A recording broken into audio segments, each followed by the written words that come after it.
Bismillahirrahmanirrahim. Assalamualaikum warahmatullahi wabarakatuh. Alhamdulillah. Alhamdulillahilladzi bini'matihi tatimmus salihat wa bifadlihi ihtadal muhtadun. Allahumma salli wa sallim ala habibina wa qudwatina Muhammad sallallahu alaihi wa ala alihi wa sallam. وَمَنِ اهْتَدَى بِهَدْيِهِ وَاسْتَنَّى بِسُنَّتِهِ وَاقْتَدَى بِقُدْوَتِهِ إِلَى يَوْمِ الدِّينِ أَمَّا بَعْدُ. Alhamdulillah, ikhwatal iman, ahbakumullah. Saudara-saudariku sekalian yang mencintai sunnah dan dicintai oleh Allah Azza wa Jal, bersyukur kita kepada Allah di pagi hari ini. Allah berikan kepada kita nikmat serta rahmatnya. Allah berikan kepada kita nikmat sehat, nikmat waktu luang. Dan Allah berikan kepada kita rahmatnya berupa ketundukan hati untuk duduk di majelis ilmu, untuk memperdengarkan ilmu, untuk mempelajari dan mendalami diri kita dengan ilmu. Semoga rasa syukur yang senantiasa kita panjatkan beriring dengan ketaatan dapat menambah nikmat serta rahmat yang Allah titipkan kepada kita. Salawat dan salam senantiasa kita haturkan pada junjungan kita bersama Nabiullah Muhammad sallallahu alaihi wa ala alihi wasallam, juga pada keluarga beliau, istri-istri beliau, sahabat-sahabat beliau, dan seluruh pengikut beliau yang senantiasa istiqamah menjalankan sunnah beliau sallallahu alaihi wa ala alihi wasallam. Alhamdulillah, ikhwatal iman, ahbakumullah, insyaallah kita lanjutkan kembali pembahasan kita seputar keluarga. Ini bagaimana kiat sukses mendidik anak, merujuk pada kitab Raqais fi Tarbiyatil Abna. Dan insya Allah kita telah sampai pada pertemuan ketiga, di mana kita mengangkat tema dahsyatnya doa. Sebelum kita mulai, kita ingin review sejenak. Hal ini penting karena tema ini bisa kita bawa secara umum atau secara khusus. Bisa kita bawa pada dahsyatnya doa secara umum dan dahsyatnya doa secara khusus pada pembahasan kitab ini. Ini Raqais fi Tarbiyatil Abna, karya dari Syekh Abdurrazzaq hafizahullah ta'ala. Pada dua pertemuan yang lalu, kita telah membahas bagaimana amanah besar yang dilalaikan. Anak merupakan amanah besar, namun sayang sekali banyak di antara kita yang tidak sadar. Ada yang punya anak namun dilantarkan begitu saja. Padahal banyak orang yang sudah puluhan tahun menikah mendambakan seorang anak. Ada orang yang punya anak banyak, namun perhatiannya kurang. Dari sisi apa? Dari sisi mengantarkan anak ini sebagai asetnya di masa mendatang. Kurang memberikan pendidikan dan lain sebagainya. Pada pertemuan yang lalu, ini pertemuan terakhir, kita membahas tentang bagaimana pentingnya memilih ibu untuk anak.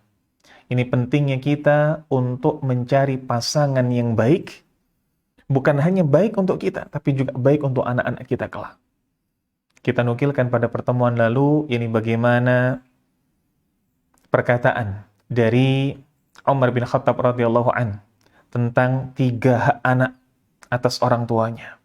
Yang pertama, yakni anak berhak untuk mendapatkan ibu yang baik. Berarti yang dipilihkan oleh bapaknya benarlah bukan wanita sembarangan.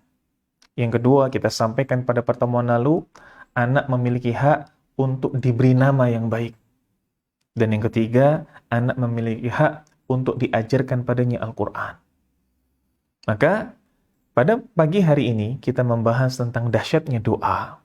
Ini bisa membahas dahsyatnya doa secara umum. Ini bagaimana syariat membahas tentang doa ini, atau ini yang utama, yakni mengkaitkan dahsyatnya doa dengan anak, dengan putra-putri kita yang akan menjadi aset bagi kita kelak ketika kita sudah meninggal. Baik, ikhwatal iman, ahbakumullah. Saudara-saudariku sekalian yang mencintai sunnah dan dicintai oleh Allah Azza wa Jalla. Kita tahu bersama bahwasanya yang memberikan hidayah kepada anak kita adalah Allah. Maka betapapun cerdasnya kita, betapapun mahirnya kita dalam dunia parenting, maka itu tidak lain tidak bukan hanyalah sebuah sebab. Karena yang menentukan tetaplah Allah. Kita tahu bersama bahwasanya hidayah itu terbagi menjadi dua. Ada hidayatul irsyad, ada hidayatul taufiq. Porsi kita adalah hidayatul irsyad. Kita berusaha mengarahkan anak, nuturi, nasihati, dan lain sebagainya. Melarang ini, mengarahkan ini kita. Tetapi kita juga tidak boleh lupa ada hidayatul taufiq, yang itu hak prerogatif Allah. Telah kita ketahui bersama bagaimana Nabi Nuh alaihissalam, putra beliau, tetap berada dalam kekufuran. Maka ini adalah ibrah besar. Bukan kita yang 100% menentukan tentang baik tidaknya anak. Bukan kita 100% yang mengarahkan tentang baik buruknya anak. Tapi Allah Azza wa Jalla. Maka hidayatul irsyad inilah porsi kita. Mengarahkan anak pesantren, melarang anak bergaul dengan ini, mengarahkan anak untuk bergaul dengan situ, dan lain sebagainya. Termasuk pula doa. Bagaimana kita berdoa kepada Allah Azza wa Jalla agar anak kita diberikan hidayah, agar anak kita masuk dalam jajaran anak-anak yang saleh. Baik. Karenanya disebutkan di sini, qala muallif rahimahullah, qala muallif hafizahullah, wa inna min ahammi hadhihi ar-raka'is ad-du'a lil abna, bahwa termasuk di antara pondasi yang penting dalam hal ini adalah mendoakan kebaikan untuk anak.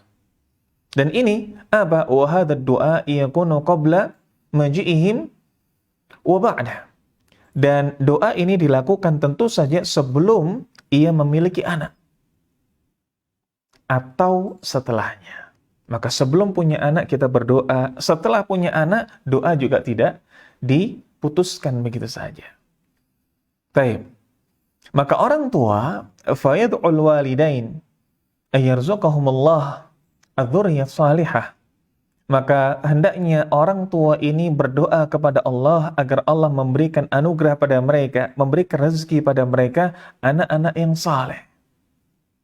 Anak-anak yang berbakti, anak-anak yang paham akan agama. Begitu pula wa yad'u lil auladi ba'da ayyarzuqahumullahu bihim bil hidayah was salah wal istiqamah was thabat ala dinihim. Begitu pula hendaknya orang tua ini berdoa kepada Allah agar setelah dikaruniai anak, anak tersebut diberikan hidayah, anak tersebut diberikan keistiqomahan. Bukan hanya berdoa agar diberikan anak, tapi juga bagaimana agar ketika diberikan anak, anak ini mendapatkan hidayah, anak ini mendapatkan istiqamah, dan anak ini menjadi anak yang benar-benar memiliki bekal agama. Baik. Ikhwatal iman, ahabakumullah. Saudara-saudaraku sekalian yang mencintai sunnah dan dicintai oleh Allah Azza wa Jalla. Kaitannya dengan doa. Maka kita tahu bersama ada dua ayat yang benar-benar sering sekali kita dengar, familiar di telinga kita, terkait dengan bagaimana Allah perintahkan untuk kita untuk tidak melupakan doa. Dalam surat Al-Baqarah ayat 186, Allah Ta'ala berfirman, wa idza sa'alaka 'ibadi 'anni fa inni qarib ujibu da'watad da'i idza da'an. Dan apabila hamba-hambaku bertanya kepadamu tentangku, maka jawablah, ujibu da'watad da'i idza da'an. Yani bahwasanya Allah itu dekat dan Allah mengabulkan permohonan ketika kita meminta kepadanya. Allah dekat dan Allah mengabulkan permohonan apabila kita meminta. Maka dekat di sini bukan hanya sekedar dekat, tapi dekat yang kemudian memberikan perhatian kepada kita. Berupa apa perhatiannya? Mengabulkan permintaan kita semua. Dalam ayat yang lain, dalam surat Ghafir ayat 60, Allah Ta'ala mengatakan, وَقَالَ رَبُّكُمُ دُعُونِي أَسْتَجِبْ لَكُمْ إِنَّ الَّذِينَ يَسْتَكْبِرُونَ عَنْ عِبَادَتِي سَيَدْخُلُونَ جَهَنَّمَ دَاخِرِينَ. Dan Rabbmu telah berkata, berdoalah kepadaku, niscaya akan aku kabulkan permohonanmu. Ini juga sebuah lafal yang tegas dan jelas. perintah kepada kita untuk meminta kepada Allah ketika kita punya hajat. Dan tidak ada di antara kita yang tidak punya hajat. Tidak ada di antara kita yang tidak punya keinginan. Karena hajat, karena keinginan, iradah, itu merupakan sesuatu yang Allah lekatkan pada kita sebagai manusia. Fitrah. Lalu dilanjutkan di sini, innal ladzina yastakbiruna an ibadati sayadkhuluna jahannama dakhirin. Yakni orang-orang yang menyombongkan diri dari menyembahku, maka ia akan masuk ke dalam neraka. Kenapa kok di sini dikaitkan dengan istakbirun? Orang-orang menyombongkan diri. Para ulama menjelaskan di sini bahwa orang-orang yang sombong adalah orang-orang yang meninggalkan doa. Orang-orang yang sombong adalah orang yang enggan berdoa. Apa ada orang yang enggan berdoa? Ada. Bukankah tadi dikatakan bahwa kita ini punya fitrah untuk berkeinginan, untuk meminta, untuk memiliki hajat? Pasti kita berdoa kepada Allah. Tidak demikian secara utuh. Ada sebagian saudara-saudara kita yang keinginannya dengan mudah diberikan. Yang bahkan ketika ia tidak minta, diberikan. Dia tidak berdoa tapi Allah berikan kekayaan. Dia tidak berdoa tapi Allah berikan anugerah yang besar. Atau Allah berikan apa? Limpahan dunia yang penuh untuknya. Maka ini adalah istidraj. Dia tidak meminta tapi kemudian Allah beri. Bahkan dia tetap bermaksiat, namun di sana ia pun juga mendapatkan limpahan dunia. Baik. Maka orang-orang demikian ini sering kali berkata, untuk apa saya berdoa? Toh dunia telah terhamparkan untuk saya. Untuk apa saya berdoa? Toh saya telah memiliki banyak hal di dunia ini. Maka inilah yang kemudian dicap, innal ladzina yastakbiruna an ibadati sayadkhuluna jahannama dakhirin. Sejatinya orang-orang yang dia durhaka dengan sombong, maka ia akan diberikan kepadanya neraka. Na'udzubillah wal iyadzubillah. Baik. Ada yang menarik. Ini ketika Imam Syaukani rahimahullah mengomentari tentang ayat ini. Ini tentang surat Ghafir ayat 60. Beliau mengatakan, dalatil ayah karimah ala anna du'a ibadatun azimah. Ayat ini menunjukkan pada kita bahwasanya doa adalah ibadatun azimatun. Sebuah ibadah yang mulia. Sebaliknya, wa anna tarka du'a rabbi istikbaran, dan meninggalkan doa, meninggalkan perbuatan memohon kepada Allah istikbaran, sebuah bentuk kesombongan. Wala akbaha min hadza istikbar, dan tidak ada yang lebih buruk dari kesombongan ini.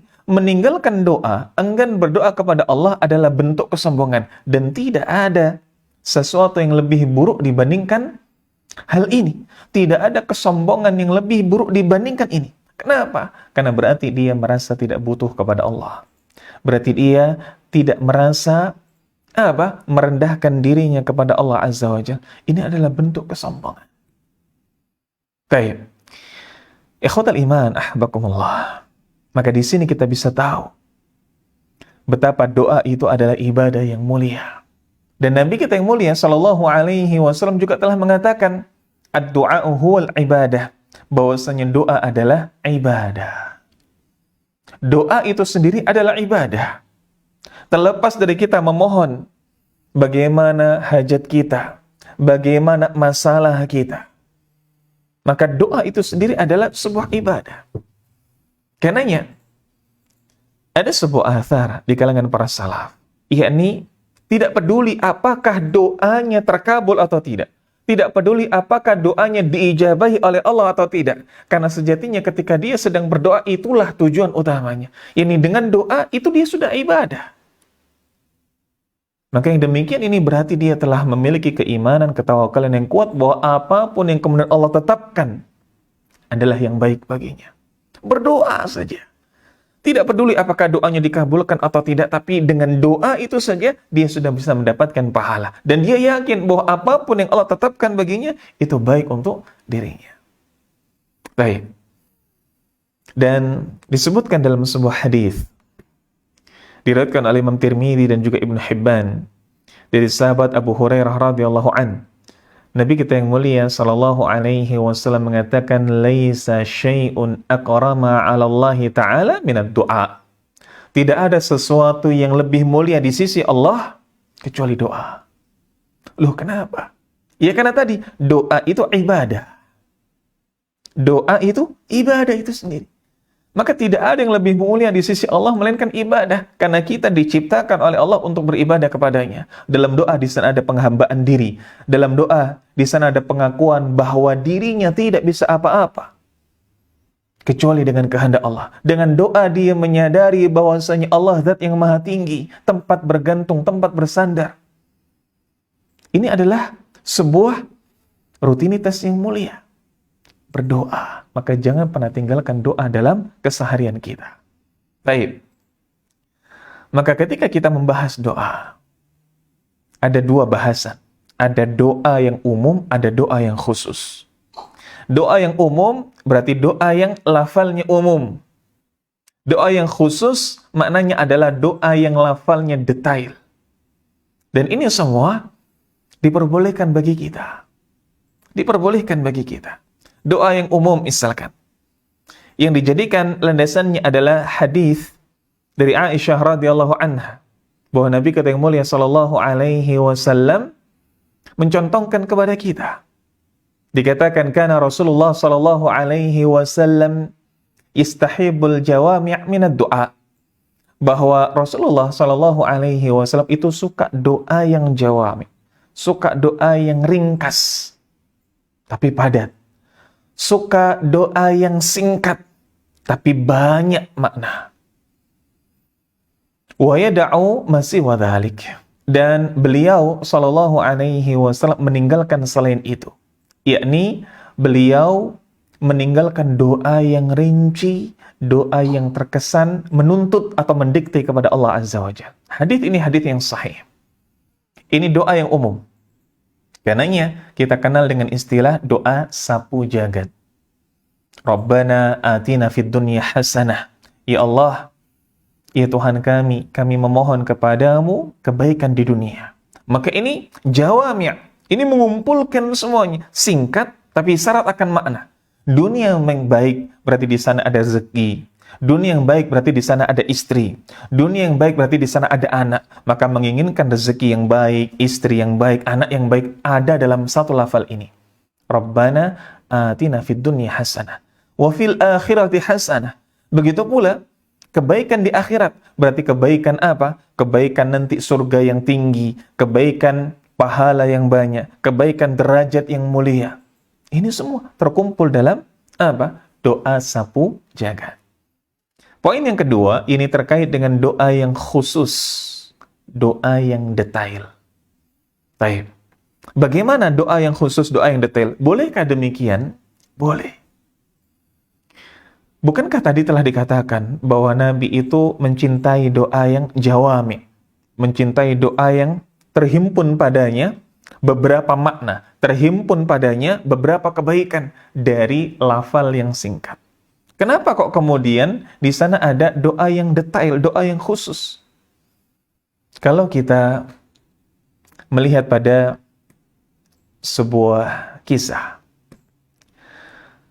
Suatu saat ada sahabat Nabi Shallallahu Alaihi Wasallam yang sedang sakit. Maka kemudian Nabi Shallallahu Alaihi Wasallam menjenguknya. Ketika menjenguknya, maka Nabi kemudian menatapnya dan bertanya kepadanya, apa yang kau panjatkan kepada Allah hari ini? Apa yang kau minta kepada Allah hari ini?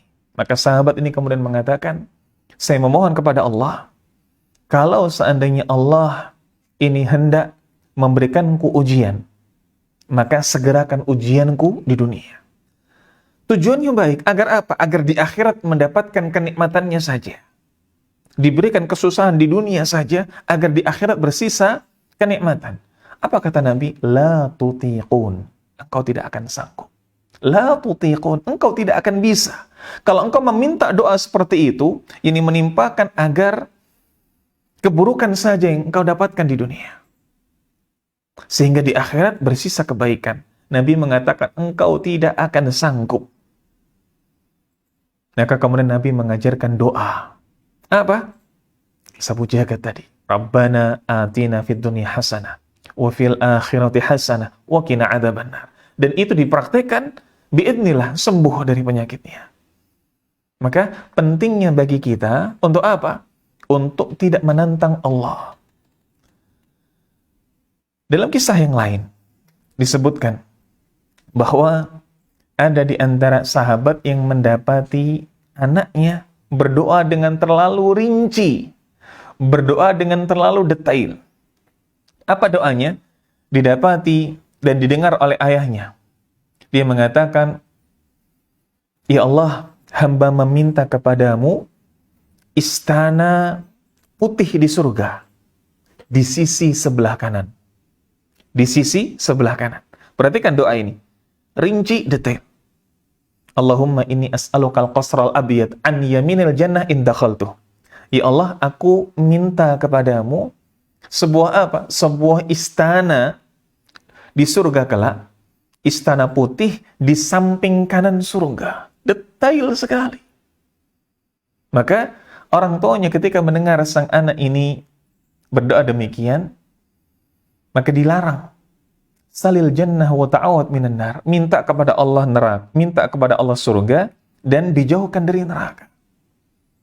Fa ini sami'tu Rasulullah sallallahu alaihi wasallam yaqul, karena aku mendengar Nabi sallallahu alaihi wasallam bersabda, kelak akan ada umatku ini, yakni terlalu berlebihan fid du'ai wat tuhur, dalam doa dan juga bersuci. Dan kita dapati sekarang kenyataan.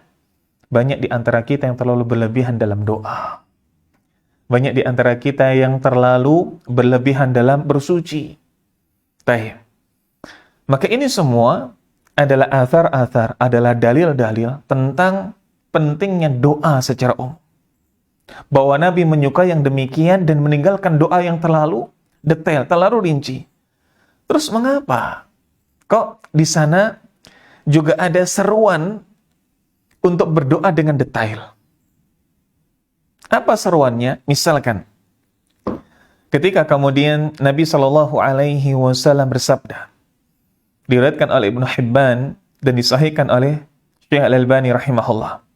Nabi Shallallahu Alaihi Wasallam bersabda, "Idza tamanna ahadukum falyukthir." Apabila kalian menginginkan sesuatu, berangan-angan akan sesuatu, maka perbanyaklah doa. Perbanyaklah doa. Fa inna ma yas'alu rabbahu azza wa jalla. Karena sejatinya ia meminta kepada Allah azza wa jalla. Maka perbanyaklah doa. Minta kepada Allah. Tentu saja memperbanyak doa ini memperbanyak doa tentang hajat-hajatnya. Dan hajat-hajat dunia ini detail. Ingin apa? Ingin istri yang cantik, lagi kaya. Ingin anak yang pintar, lagi menggemaskan. Ini semua adalah doa-doa, hajat-hajat kita. Dalam hadis yang lain disebutkan, liyas'ala ahadukum rabbahu hajatahu aw hawaijahu kullaha hatta yas'alu shish'a na'lihi idzan qata'ah. Hendaklah salah seorang di antara kalian tatkala minta kepada Allah segala kebutuhannya, minta sama Allah seluruh hajatnya sampai pada sandalnya yang terputus. Bahkan dikatakan dalam kelanjutannya hatta yas'alul milh, sampai minta kepada Allah apa? Garam. Minta kepada Allah bumbu dapur. Dan ini juga dikuatkan oleh perkataan Aisyah radhiyallahu anha. Dan ini termasuk perkataan beliau, yang Ummul Mukminin yang masyhur. Disebutkan oleh Imam Al-Baihaqi dalam Syu'aibul Iman. Perhatikan. Ini lafal yang juga senada dengan hadis Nabi SAW tadi. Aisyah mengatakan radhiyallahu anha, "Sallallahu kulla syai'in hatta syis'ah." Mintalah kepada Allah segala sesuatu sampai pada sandal yang terputus. Syis'ah itu sandal yang terputus. Syasi' itu orang yang putus alas kakinya. Fa innallaha in lam yuyassirhu lam yatayassar. Maka sejatinya jika Allah tidak memudahkannya, ia tidak akan dimudahkan. Perhatikan, Aisyah memerintahkan kepada kita, mintalah kepada Allah segala sesuatu sampai pada hal yang receh, seperti sandal yang putus. Dikatakan di sini, fa innallaha in lam yuyassirhu lam yatayassar. Karena sejatinya Allah kalau tidak memudahkannya, ia tidak akan dimudahkan. Maksudnya, kalau kita tidak meminta kepada Allah, bahkan pada hal yang remeh, bahkan pada hal yang receh, kita tidak akan bisa. Contoh.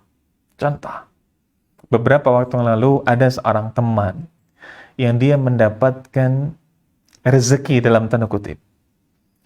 Dia mendapatkan rezeki mungkin dari sebuah marketplace, yakni diskon yang besar. Sifatnya adalah sale, dan bukan dengan top up dulu. Sifatnya umum, siapapun bisa. Kalau bahasa kita bejo-bejoan, untung-untungan. Sampailah dia kemudian mendapatkan rezeki apa?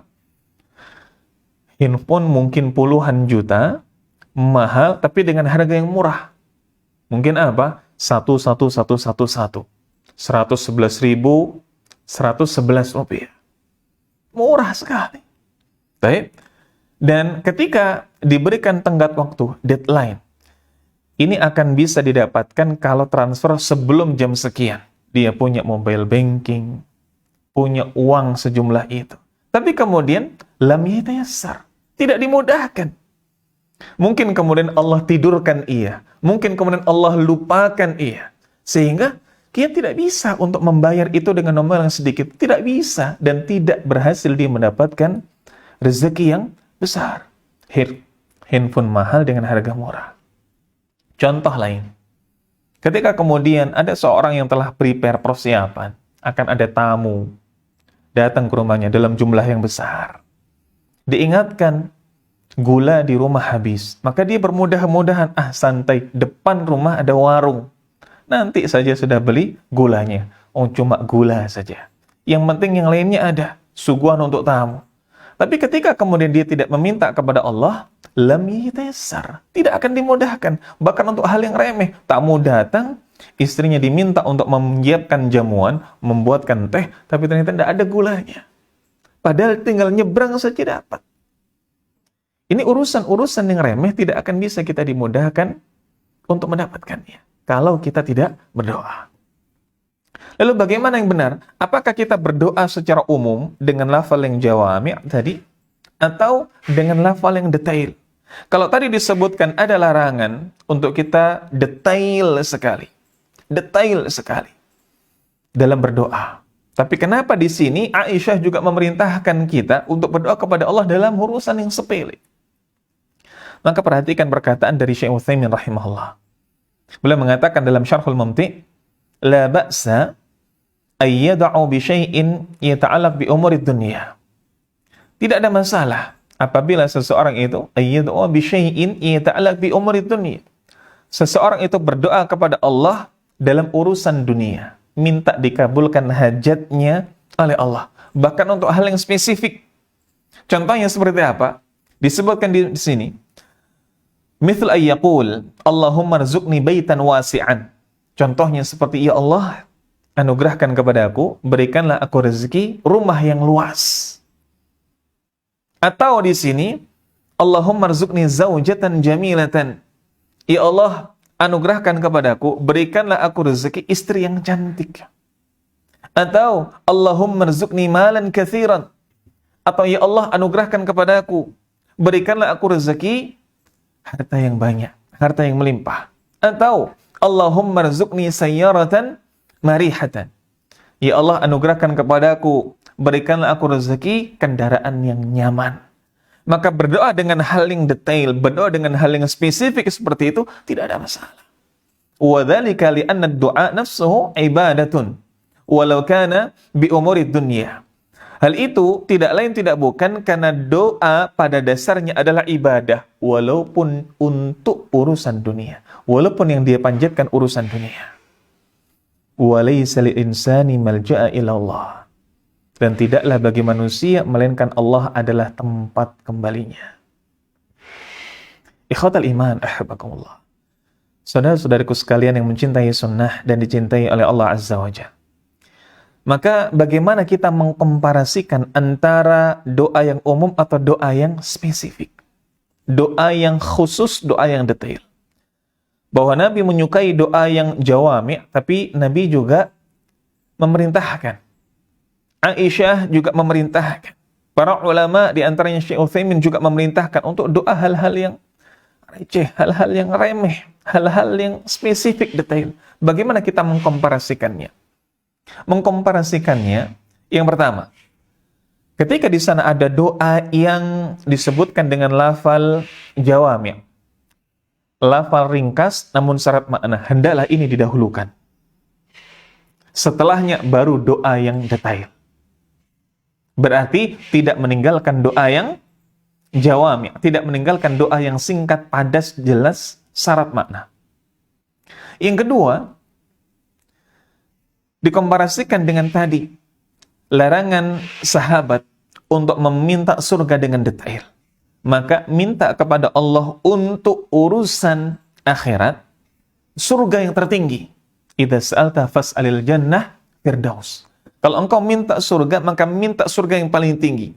Tidak usah dengan detail-detail minta nanti di surga bidadari yang demikian atau rumah yang demikian di surga, tidak usah. Kalau sudah ada di surga, maka engkau bisa meminta segala sesuatu. Ini dalam urusan akhirat. Akan tetapi dalam urusan dunia, maka tidak ada masalah ketika kita meminta hal yang detail. Dua hal ini.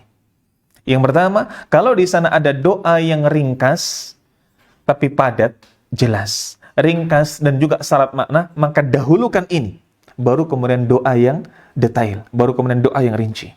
Yang kedua, kalau kemudian minta tentang akhirat, maka minta secara umum. Minta secara umum. Minta surga yang tertinggi. Tidak perlu kemudian kita meminta bidadari yang demikian. Atau istana yang demikian. Cukup nanti di surga kita akan bisa mendapatkan apapun. Tapi ketika itu dalam urusan dunia, tidak ada masalah. Walaupun kalau kemudian dikomparasikan doa dunia yang detail dengan doa kebaikan dunia secara umum, tentu saja yang lebih baik adalah doa untuk dunia secara umum. Tapi bukan berarti doa dunia yang detail. Minta apa? Minta rumah yang luas, kendaraan yang nyaman, anak yang hafizah lagi mungkin memiliki usaha, anak yang hafizah lagi mengemaskan. Minta yang detail seperti ini pun juga tidak mengapa.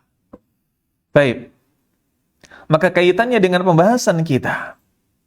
Ketika kita dibolehkan untuk meminta kepada Allah dalam urusan dunia yang detail, maka jangan lupa minta kepada Allah anak yang saleh. Jangan lupa minta kepada Allah anak yang berbakti. Jangan lupa minta kepada Allah aset terbaik untuk Anda kelak.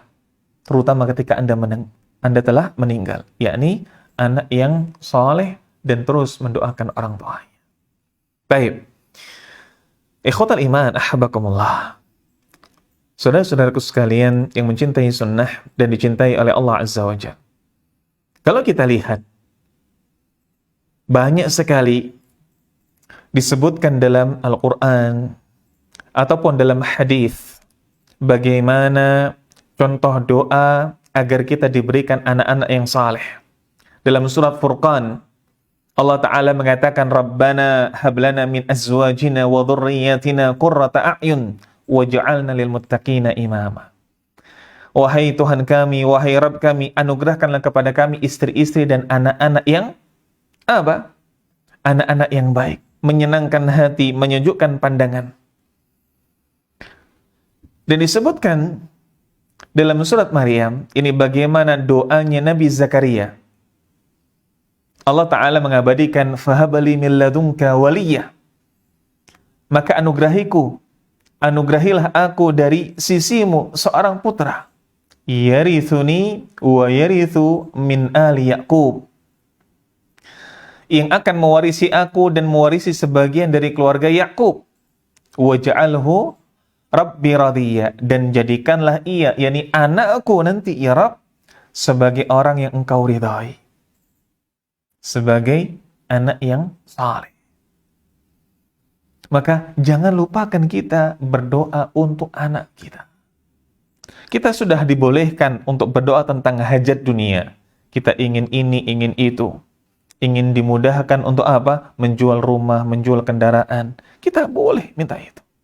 Dimudahkan jual mobil, dimudahkan jual ini dan itu. Tapi jangan lupa untuk minta kepada Allah. Anak yang berbakti. Anak yang dimudahkan dalam hafalannya. Bahkan termasuk hal yang detail kita pergunakan untuk anak. Ya Allah, mudahkanlah ujian anakku.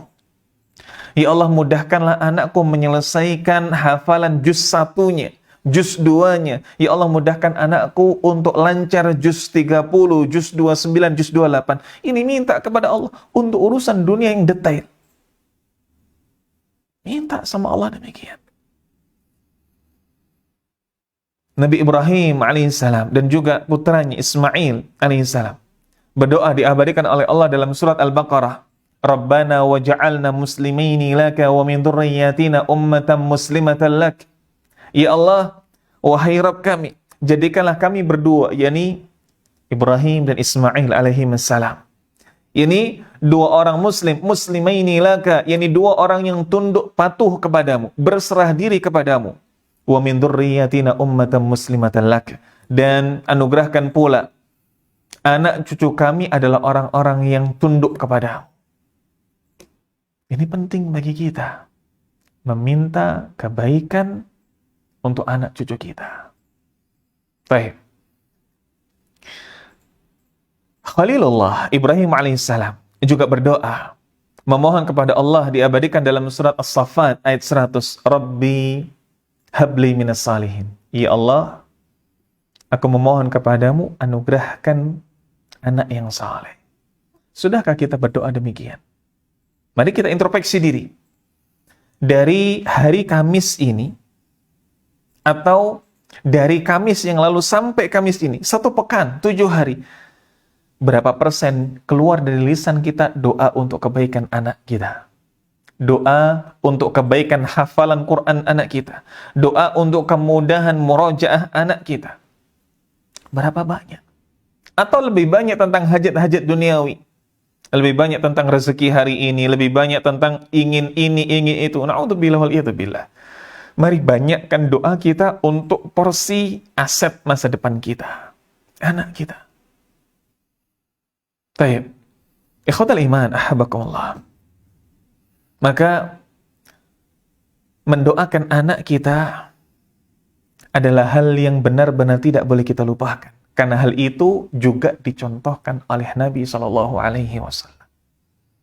Beliau mencontohkan kepada kita bagaimana beliau mendoakan cucu-cucunya, mendoakan anak sahabatnya.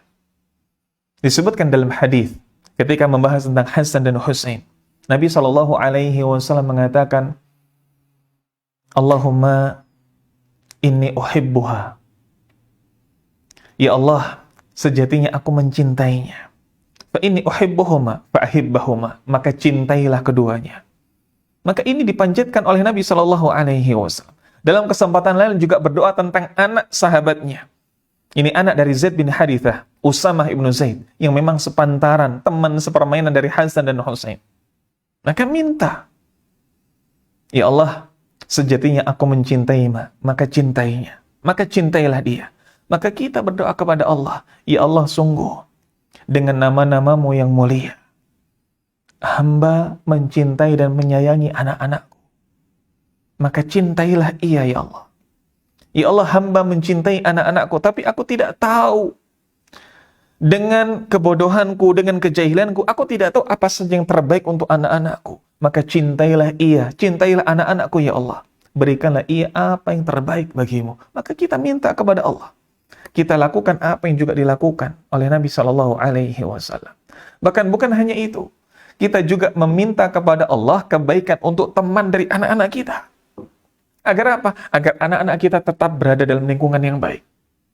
Karena Nabi SAW mendoakan Usamah. Maka kita doakan anak-anak tetangga kita. Kita doakan anak-anak teman kita. Yang mana itu teman bermain bagi anak-anak kita. Agar mereka saling bermanfaat satu sama lain. Ini ayol ikhwah, jangan lupakan itu. Kita tahu bagaimana buruknya lingkungan. Ketika itu tidak kondusif untuk pergaulan anak-anak. Maka kita minta kepada Allah teman yang kondusif, lingkungan yang kondusif untuk anak-anak kita. Baik. Ikhwatal iman, ahabakumullah.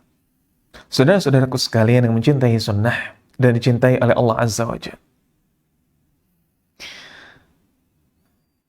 Bahkan ketika itu untuk dunia anak-anak kita. Untuk dunia anak-anak kita. Nabi SAW juga telah mencontohkannya. Disebutkan dalam sebuah athar bagaimana doa Nabi SAW kepada Anas ibnu Malik. Dan ini adalah doa yang penting, patut untuk antum sekalian garis bawah. Patut untuk kita semua amalkan. Disebutkan dalam hadis ini ketika kemudian Nabi SAW datang menemui Ummu Sulaim, membawakan kepadanya apa? Beberapa bahan pokok, beberapa bahan makanan. Ummu Sulaim ini adalah ibunda dari Anas bin Malik, yang mana Anas bin Malik ini pelayan Nabi, sering melayani beliau SAW. Maka Rasulullah SAW tatkala menyambangi Ummu Sulaim, memberikan kepadanya makanan dan mendoakannya. Ummu Sulaim kemudian mengatakan, doakan pula untuk pelayanmu. Ini untuk anakku, Anas bin Malik. Maka Nabi SAW kemudian berdoa, Allahumma rzuqhu malan wa waladan wa barik lahu. Ya Allah, berkahilah ia. Ini Anas bin Malik apa? Malan wa waladan. Harta dan juga anak. Dalam riwayat yang lain disebutkan, Allahumma akthir malahu wa waladahu wa barik lahu fihi. Ya Allah, banyakkan hartanya, banyakkan anak turunannya, dan berkahilah ia. Ini doa Nabi SAW kepada Anas bin Malik. Dan sejarah mencatat, sirah mencatat, ini Anas bin Malik ketika sudah lanjut usia, maka menceritakan, tidaklah keluargaku berjumlah sekitar 120 orang. Subhanallah. Keluarga dari Anas bin Malik, anak dan istrinya, kurang lebih sekitar 120 orang dalam sebagian riwayat. Maka katakanlah istrinya 4. Berapa anaknya? Banyak sekali. Dan berarti Allah kabulkan doa itu. Ini Allah kabulkan doa Nabi SAW untuk dunia dari siapa? Sahabatnya. Untuk dunia dari pelayannya. Maka kita boleh berdoa tentang akhirat anak kita, dan inilah yang dianjurkan. Tapi juga tidak ada masalah dicontohkan oleh Nabi kita berdoa untuk dunia anak kita. Ya Allah, jadikanlah anak-anakku kelak anak-anak yang bisa bermanfaat untuk teman-temannya, bisa berdikari, sukses dunia dan akhirat.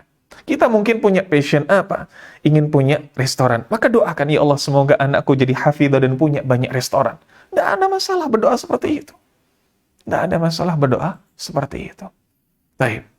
Ikhwatal iman, ahabakumullah. Saudara-saudaraku sekalian yang mencintai sunnah dan dicintai oleh Allah Azza wa Jalla. Maka jangan lupakan doa. Jadikan doa itu adalah senjata utama antum semuanya. Doa usilahul mu'min. Doa adalah senjata. Maka yang pertama, minta kepada Allah. Maka kita tahu bersama bagaimana para ulama banyak sekali porsi untuk akhiratnya, sedikit porsi untuk dunianya. Mafhumnya banyak sekali memfokuskan dalam hal ibadah dan doa, baru kemudian ikhtiar. Maka banyakkan doa untuk anak Anda, untuk kesolehan anak Anda. Karena mungkin Anda tidak bisa menyekolahkan di sekolah favorit, tidak bisa menyekolahkannya sampai tinggi, tapi banyakkan doa. Ikhtiarnya mungkin sedikit, tapi banyakkan doa. Niscaya Allah akan mengabulkan doa tersebut ketika bersumber dari hati yang salim. Kalau ada yang bertanya, saya sudah berdoa, tapi mengapa tidak kunjung dikabulkan? Maka kunci mulut Anda dari perkataan ini. Jangan sampai menjadi orang yang berdoa atau keluar lafal ini dari lisan Anda. Ada sebuah analogi menarik dari Syaukani rahimahullah ketika membahas tentang doa. Dan analogi ini pula juga disebutkan oleh Ibnu Qayyim al-Jauziyah rahimahullah. Ini ketika ada seseorang berdoa tapi tidak kunjung dikabulkan. maka beliau menganalogikan doa itu seperti orang yang memanah. Apa maksudnya?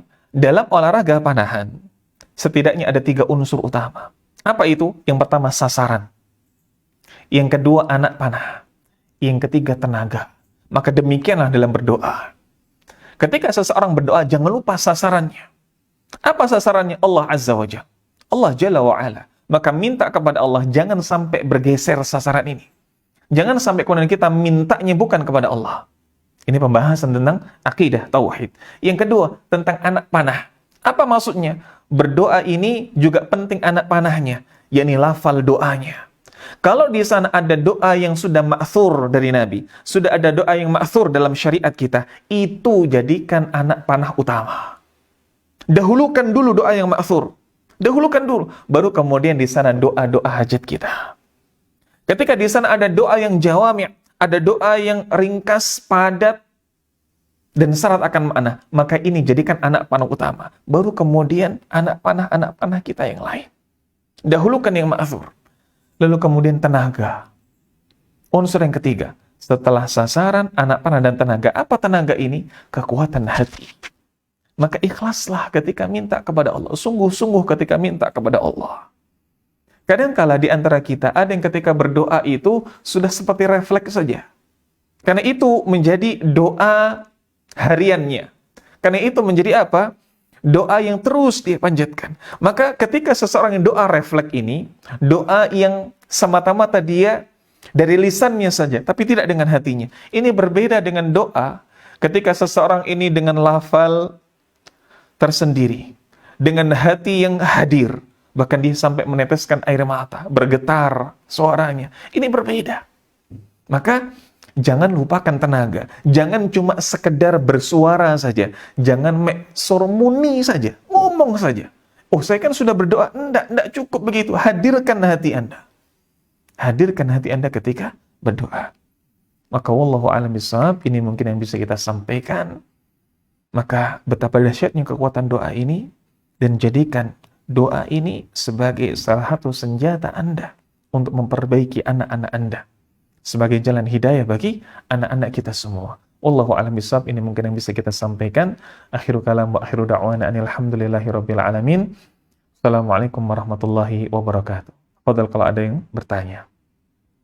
Jazakallah khairan Ustaz atas materi yang disampaikan. Ada beberapa pertanyaan yang masuk dari sosial media. Pertanyaan pertama,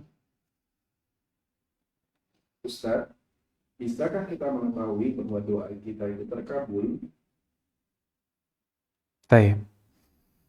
Alhamdulillah wassalatu wassalamu ala Rasulillah wa ala alihi wa sahbihi wa mawalah wa la hawla wa la quwwata illa billah. Bisakah kita mengetahui doa kita terkabul? Atau bagaimana kita mengetahui doa terkabul? Maka mungkin maksudnya ini pada doa yang lafalnya umum. Kalau pada doa yang lafalnya khusus, misalkan kita minta dunia, rumah yang lapang, atau mungkin apa kendaraan yang nyaman. Ketika lafalnya khusus, maka kemudian Allah berikan itu sesuai dengan apa yang kita doakan, maka jelas indikatornya. Apa yang didoakan terkabul. Tapi mungkin yang dimaksud adalah pada doa yang lafalnya umum. Rabbana atina fid dunya hasanah wa fil akhirati hasanah wa qina adzabannar. Mencukupkan dengan doa ini saja. Mencukupkan dengan anak panah ini saja. Tidak dengan doa-doa yang khusus, tidak dengan doa-doa tentang hajat detail pribadinya. Apa indikatornya bahwa itu baik? Maka indikator dari itu baik adalah kebaikan menurut Allah. Apa kebaikan menurut Allah? Adalah nikmat yang apabila kita mendapatkannya, semakin taat kita kepada Allah. Kalau kemudian Allah berikan kepada kita dunia, sementara dengan dunia tersebut kita semakin jauh dari Allah, maka itu bukan nikmat, itu istidraj. Maka ketika Allah memberikan kepada kita dunia, dengannya kita semakin taat kepada Allah, maka itu berarti yang terbaik menurut Allah, dan insya Allah itu adalah bentuk dari pengkabulan doa. Wallahu a'lam bishawab. Baik, jazakallah khairan Ustaz. Ada permohonan doa dari saudari kita. Ustaz, hari ini aku mau start hafal juz 30. Masya Allah. Doain semoga lancar dan kalian. Masya Allah. Barakallahu fiik wa sahalallahu umurakum. Nah, semoga Allah mudahkan hafalan dan juga setoran antum. Maka sebelum antum setoran, nah, lakukan amal saleh, apapun itu. Entah membantu orang tua, entah mungkin menolong orang, sedekah, lakukan itu. Dan kemudian bertawasul dengan amal saleh tersebut. Minta kepada Allah, ya Allah, mohon mudahkan urusan saya. Dan perbanyak list niat. Saya ingin lancar hafalan ini karena hamba ingin menjadi anak yang saleh. Saya ingin lancar hafalan ini karena hamba ingin membahagiakan orang tua, dan membahagiakan orang tua itu merupakan pahala yang besar. Hamba ingin lancar ini karena hamba ingin menjadi syiar bagi teman-teman. Perbanyak list niat. Maka itu akan insya Allah membuahkan pahala yang besar dan mendatangkan kemudahan dari Allah Azza wa Jalla. Wallahu a'lam bishawab. Pertanyaan berikutnya, Ustaz. Assalamualaikum, Ustaz. Waalaikumsalam warahmatullahi. Istri saya sedang mengandung. Usia kandungan masih 3 bulan. Doa apa sajakah yang harus kita bacakan untuk anak kita di dalam kandungan supaya menjadi anak yang soleh atau solehah, Ustaz? Barakallahu fikum. Alhamdulillah wassalatu wassalamu ala Rasulillah wa ala alihi wa sahbihi wa mawalah wa la hawla wa la quwwata illa billah. Ada seseorang yang istrinya sedang hamil 3 bulan. Masya Allah. Ini usia kandungan yang baik. Usia kandungan fase-fase emas. Apa saja doa yang perlu dilantunkan, dibacakan. Maka minta kepada Allah kebaikan untuk anak dan kebaikan untuk istri. Ini harus dilakukan. Kita tidak tahu bagaimana takdir Allah ke depannya. Maka minta kebaikan untuk anak, kebaikan untuk istri, dan tentu saja kebaikan untuk antum. Dan minta dilapangkan atas apa yang Allah tetapkan kelak. Ini kita perlu. Kenapa demikian? Syukur alhamdulillah ketika kemudian Allah berikan kehamilan yang lancar. Allah berikan kehamilan yang mudah. Anak yang sehat walafiat, janin yang sehat, ibu yang sehat, walhamdulillah, walhamdulillah. Ini semua yang kita harapkan. Maka minta kebaikan untuk sang anak. Dari sekarang, kebaikan menjadi anak yang saleh, salehah. Kebaikan menjadi anak yang bukan hanya soleh untuk dirinya, tapi juga musleh. Dia juga memberikan kebaikan bagi orang lain. Kebaikan untuk sang ibu, istri Anda. Menjadi istri yang tabah, menjadi calon ibu yang baik untuk anak-anaknya. Dan juga untuk Anda. Kenapa? Ini semua semata-mata adalah wiqayah, sebuah penjagaan. Tentang bagaimana kelak Allah memberikan ketetapannya untuk Anda. Ketika kemudian Allah memiliki takdir yang lain. Misal, kemudian lahir alhamdulillah selamat. Tapi kemudian beberapa waktu mungkin ada virus yang belum juga kunjung Allah cabut. Walaupun kita semua berdoa, semoga Allah segera angkat virus ini. Tapi mungkin kemudian ada hal-hal yang tidak kita inginkan. Lalu ada apa-apa dengan janin, ada apa-apa dengan anak. Maka kita minta kepada Allah kelapangan hati sejak sekarang. Kelapangan hati sejak sekarang. Agar apa? Agar kita dimudahkan untuk senantiasa khusnudan kepada Allah dan merenungi hikmah-hikmah yang ada. Maka minta kebaikan menurut kacamata Allah. Dan kelapangan hati untuk menerima segala ketetapannya. Adapun soal lafal doa, banyak sekali dalam Al-Quran dan hadis yang tadi telah kita sampaikan. Rabbi habli minas salihin. Allahumma ja'alna wa min dhurriyyatina. Allahumma ja'alna wa min azwajina wa dhurriyyatina qurrata a'yun wa ja'alna lil muttaqina imama. Dan doa-doa yang lain. Ini berdoa seperti ini dan juga tadi minta kebaikan untuk anak, istri, dan antum serta kelapangan hati terhadap segala ketetapan Allah Azza wa Jalla. Wallahu a'lam bishawab. Jazakallahu khairan, Ustaz, atas jawabannya. Pertanyaan berikutnya, ada seorang yang sangat suka saling membantu apabila ada rezeki lebih. Tapi di sisi lain, yang bersangkutan selalu bermaksiat seperti berjudi, narkoba, dan sebagainya. Bahkan lebih parahnya lagi, sering ribut dengan istri dengan sumpah serapah. Bagaimana hukum suami yang seperti itu, Ustaz? Baik. Alhamdulillah wassalatu wassalamu ala Rasulillah wa ala alihi wa sahbihi wa mawalah wa la hawla wa la quwwata illa billah. Bagaimana ketika ada seseorang yang secara sosial mungkin dia baik, suka menolong, ringan tangan, tapi secara personal dan sikapnya kepada keluarga tidak demikian, berkebalikan. Tidak ringan tangan, bahkan mungkin ada kata-katanya yang sering sekali nyelekit di hati istrinya, menusuk di hati istrinya. Bagaimana yang demikian? Maka sungguh kita nasihatkan dan kita wasiatkan agar orang ini untuk lebih ikhlas lagi dalam berbuat baik. Ikhlas lagi dalam berbuat baik. Apa maksudnya ikhlas? Hendaklah dia benar-benar ketika berbuat baik, tujuannya adalah Allah. Tujuannya adalah apa yang telah Allah dan Rasulnya tetapkan. Apa yang Allah dan Rasulnya tetapkan? Baiklah dulu kepada keluarga, baru kepada orang lain. Sungguh mi'yar kita, tolok ukur kita, itu ada pada keluarga dan juga orang-orang di sekeliling kita. Nabi SAW mengatakan, khairukum khairukum li ahli wa ana khairukum li ahli. Sebaik-baik kalian adalah yang paling baik terhadap keluarganya, istri dan anak. Maka sebaik-baik kalian adalah yang paling baik terhadap keluarga. Maka bukan termasuk yang baik di antara kalian ketika baik terhadap kalian tapi tidak baik terhadap istrinya, tidak baik terhadap keluarganya, terhadap anaknya. Apa tujuan dia seperti itu? Apa tujuan dia baik kepada orang lain? Secara sosial baik, tapi kepada keluarganya tidak baik. Apa tujuannya? Apakah kemudian dia habiskan hidupnya di luar, bukan di keluarganya? Tidak. Padahal kebahagiaan hakiki adalah kebahagiaan di dalam rumah. Kebahagiaan hakiki itu kebahagiaan di dalam rumah. Ketika seseorang ini penat dengan kesibukan luarnya, lalu kemudian dia kembali ke rumah. Ini kebahagiaan hakiki. Apa artinya dipuji di luar sana, tapi di dalam rumah tidak nyaman? Bukan itu kebahagiaan hakiki. Sungguh engkau kelak ketika dihisap oleh Allah Azza wa Jal, bukan yang didahulukan adalah bagaimana perlakuanmu kepada temanmu, bagaimana perlakuanmu kepada rekan kerjamu, tapi yang didahulukan adalah bagaimana perlakuanmu terhadap istri dan juga anakmu.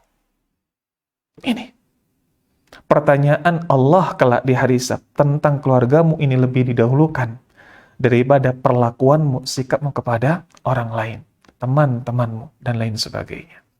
Wallahu a'lam bishawab. Jazakallah khairan Ustaz atas jawabannya. Pertanyaan berikutnya. Assalamualaikum Ustaz. Waalaikumsalam warahmatullahi. Saya mau tanya, doa agar kita taubatnya diterima. Apakah sayyidul istighfar termasuk doa taubat yang cepat dikabulkan? Baik. Alhamdulillah wassalatu wassalamu ala Rasulillah wa ala alihi wa sahbihi wa mawalah wa la hawla wa la quwwata illa billah. Bagaimana ketika kita semua ingin bertaubat dari dosa-dosa kita, dan kita tahu bahwa di sana kita diperintahkan untuk taubatan nasuha. Ada syarat-syarat taubat yang kemudian ketika ini diamalkan, inilah yang disebut dengan taubatan nasuha. Lalu apakah kemudian sayyidul istighfar ini termasuk doa yang dianjurkan? Tentu saja itu termasuk doa yang dianjurkan. Tapi perlu kita ingatkan bahwa taubatan nasuha itu berkaitan erat dengan pemenuhan syarat-syarat taubat. Ada seseorang yang dia berdoa dengan sayyidul istighfar.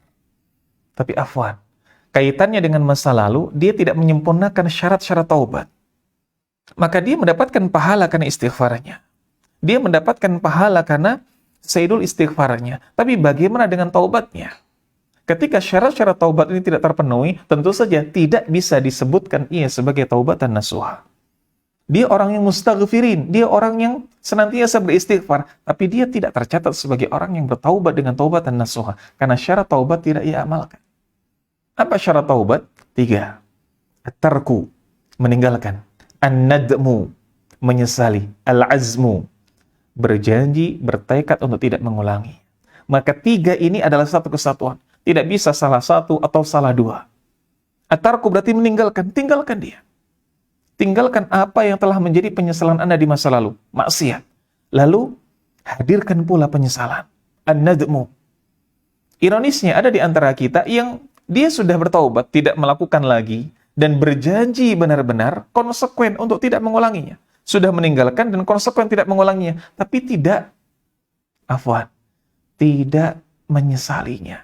Ada yang ketika menceritakan tentang masa lalu, menceritakan tentang dosanya, dia bangga.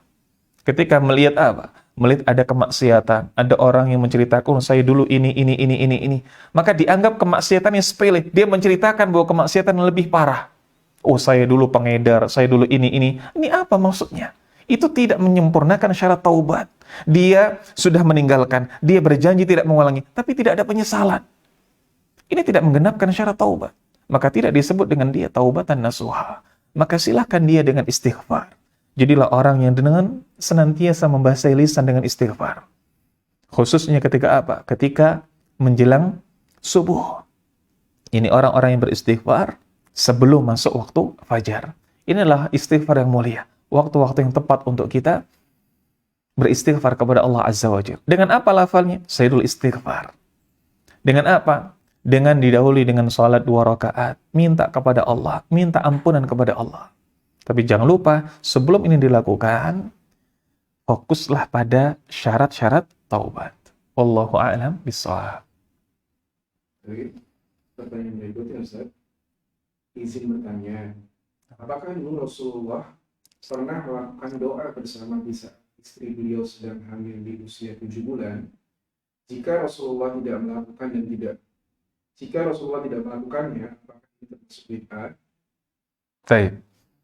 Alhamdulillah wassalatu wassalamu ala Rasulillah wa ala alihi wa sahbihi wa mawalah wa la hawla wa la quwwata illa billah.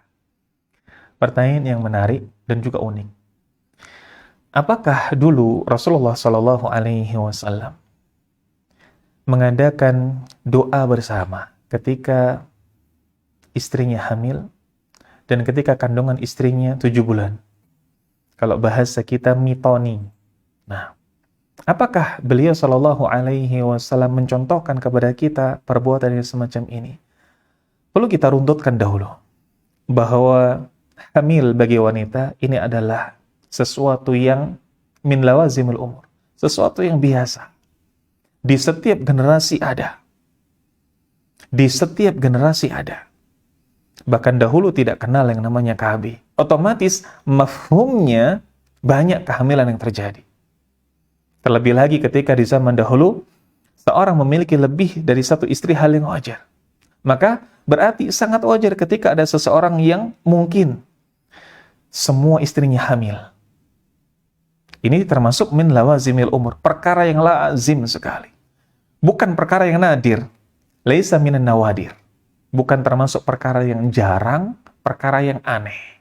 Baik, maka kalau ini sebuah perkara yang lazim, perkara yang biasa, hamil, itu bukan sesuatu yang mengagetkan. Maka berarti proses kehamilan ini sesuatu yang banyak sekali dilalui oleh Nabi Shallallahu Alaihi Wasallam. Entah istri beliau hamil, istri para sahabat hamil, istri dari sahabat-sahabat terdekat beliau Shallallahu Alaihi Wasallam yang hamil. Hal yang wajar. Tapi bagaimana? Adakah ritual khusus dalam kehamilan? Jawabannya tidak ada. Tidak ada ritual khusus dalam kehamilan. Tidak ada doa khusus dalam kehamilan. Baik itu ketika 3 bulan, ketika 7 bulan, tidak ada. Maka segala sesuatu yang di sana termasuk perkara lazim, perkara biasa. Nabi Shallallahu Alaihi Wasallam mampu untuk melakukannya, bisa untuk melakukan, tapi tidak beliau lakukan. Maka ini jelas adalah perbuatan yang bid'ah, penyelisihan terhadap sunnah beliau Shallallahu Alaihi Wasallam. Maka tidak perlu lakukan itu. Sungguh tidak semua yang kita niatkan baik dan kita pandang baik adalah sebuah ibadah, adalah sebuah hal yang bernilai pahala, bernilai kebaikan. Tidak semua. Bahwa kebaikan itu adalah apa yang kita niat ikhlaskan karena Allah dan benar-benar ada tuntunannya dari Nabi Shallallahu Alaihi Wasallam. Maka ini yang bisa kita sampaikan. Semoga kehamilan dari antum kehamilan dari istri-istri antum semuanya adalah kehamilan yang dimudahkan oleh Allah. Karena qadarullah. Kehamilan adalah fase-fase yang krusial. Fase-fase yang diidamkan oleh banyak orang. Dan ada mungkin di antara kita yang mungkin diberikan keterbatasan, diberikan kesulitan, mungkin lama tidak hamil, atau mungkin sudah hamil tapi kemudian Allah cabut kehamilan tersebut, Allah gugurkan kehamilan tersebut. Maka kita semua berdoa kepada Allah agar yang sedang hamil, semoga Allah berikan kemudahan, yang sedang menginginkan istrinya, keluarganya hamil juga segera Allah berikan kemudahan. Wallahu a'lam bishawab. Ini mungkin yang bisa kita sampaikan. Atas banyak sekali kurangnya dan sedikit lebihnya, namun maaf. Akhiru kalamu akhiru da'wana alhamdulillahi rabbil alamin. Assalamualaikum warahmatullahi wabarakatuh.